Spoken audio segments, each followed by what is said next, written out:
আসসালামু আলাইকুম। দেশের বাজারে লঞ্চ হলো টেকনো স্পার্ক গো 2024। টেকনো কিন্তু একটার পর একটা ফোন লঞ্চ করেই যাচ্ছে। তো আজকে আমরা কথা বলব টেকনো স্পার্ক গো 2024 এই ফোনটি নিয়ে। ফোনটি আমি আপনাদের সামনে আনবক্সিং করব এবং ফোনটা কি ফিচার ব্যবহার করা হয়েছে তা নিয়ে কথা বলব।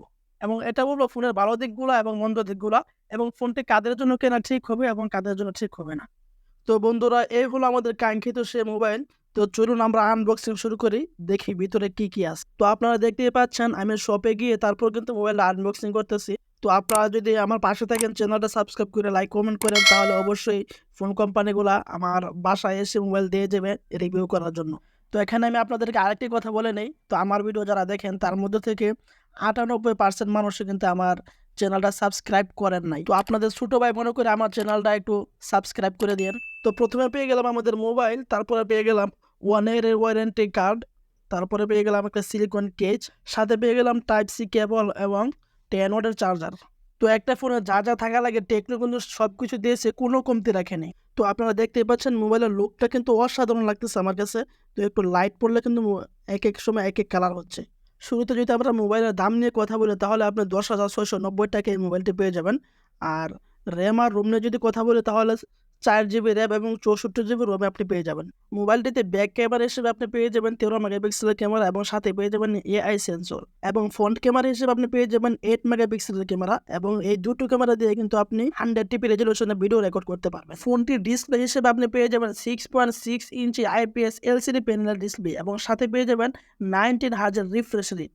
সাথে আরও একটি বিষয় আমাদেরকে টেকনো অবাক করে দিয়েছে, মাত্র 10,000 টাকা বাজেটের মধ্যে আমরা কিন্তু পেয়ে যাচ্ছি 5 ওয়াল কাটআউট, যা অন্য সকল ব্র্যান্ডের ফোনে কিন্তু আমরা খুব কমই দেখতে পাই। ফোনটিতে অ্যান্ড্রয়েড ভার্সন 13 গো এডিশন ব্যবহার করা হয়েছে। গো এডিশন ব্যবহার করার ফলে মোবাইলটি একটু স্মুথলি চলবে। রেগুলার যে অ্যান্ড্রয়েড ভার্সন 13 আছে ওটা একটু ভারী হয়ে যায়, এই ফোনের জন্য মানানসই না।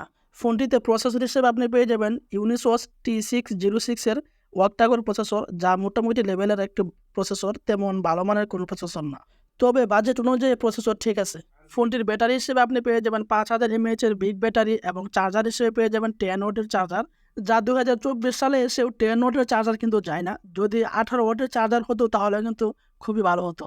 ফোনটির স্পিকার হিসেবে ব্যবহার করা হয়েছে ডুয়েল স্পিকার, যা দিয়ে কিন্তু আপনি অডিও শুনে খুবই মজা পাবেন।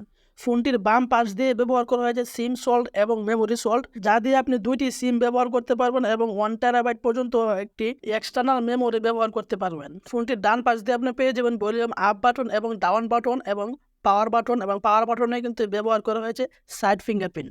ফোনটির নিচের দিক দিয়ে যদি আমরা দেখি তাহলে পেয়ে যাবো 3.5 mm এর ইয়ারফোন জ্যাক এবং মাইক্রোফোন, এবং যদিও এখানে নয়েজ ক্যান্সেলিং মাইক্রোফোন ব্যবহার করা হয় নাই। তো সাথে পেয়ে যাবো type C cable, charging point এবং স্পিকার। তো উপরের সাইডটা যদি আমরা খেয়াল করি তাহলে কিন্তু আমরা আরও একটি স্পিকার পেয়ে যাব। তো এতক্ষণ থেকে ফোনের আনবক্সিং এবং ফোনে কি ফিচার ব্যবহার করা হয়েছে তা নিয়ে কথা বলার চেষ্টা করেছি। তো এখন কথা বলি ফোনের কি ফিচার আমার কাছে ভালো লেগেছে তা আপনাদের কাছে শেয়ার করব। আর তা হলো ফোনটিতে ডুয়েল স্পিকার ব্যবহার করা হয়েছে, যা দিয়ে কিন্তু সাউন্ড কোয়ালিটি খুবই ভালোভাবে শোনা যাচ্ছে। ফোনটিতে 500 ক্যামেরা ব্যবহার করা হয়েছে এবং সাথে ডাইনামিক বারো কিন্তু ব্যবহার করা হয়েছে, যা আইফোনের মতো অনেকটা। আবার ফোনটিতে কিন্তু 19 হার্জ রিফ্রেশ রেট ব্যবহার করা হয়েছে, যা কিন্তু 10,000 টাকা ফোনে সচরাচর দেখা যায় না। ফোনটির খারাপ দিক বলতে 10,000 টাকা বাজেটের মধ্যে তেমন কোনো খারাপ দিক পাচ্ছি না, সব দিক থেকে পারফেক্ট। তবে একটা বিষয় আমার কাছে খুবই খারাপ লাগছে, আর তা হলো চার্জার, 10 ওয়াটের চার্জার।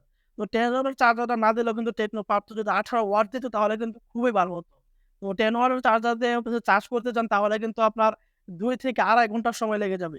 তো যদি 18 ওয়াট হতো তাহলে ভালো হতো। তো এখন কথা বলি ফোনটি কাদের জন্য কেনা ঠিক হবে? যারা মূলত YouTube, Facebook, TikTok এগুলা চালান মোটামুটি লেভেলের, তারা কিন্তু এই ফোনটা নিতে পারেন। আর টুকটাক গেম খেলতে পারবেন। তো এটা কিন্তু গেমিং ফোন না, বা যারা হেভি ইউজার আছেন যা ফোন ছাড়া চলেই না, তাদেরকে বলব এই ফোনটা আপনারা নিবেন না। তো একটু ভালো মানের প্রসেসরের ফোন নিতে পারেন আপনি। তো এই ফোনটা কিন্তু প্রসেসর তেমন ভালো মানের না। তো আপনার যদি হেভি ইউজার হন তাহলে এই ফোনটা নিবেন না। তো এই ছিল আমার আজকের ভিডিও। ভিডিওটি ভালো লাগলে অবশ্যই লাইক করবেন এবং সাবস্ক্রাইব করবেন চ্যানেলটি। ধন্যবাদ সবাইকে।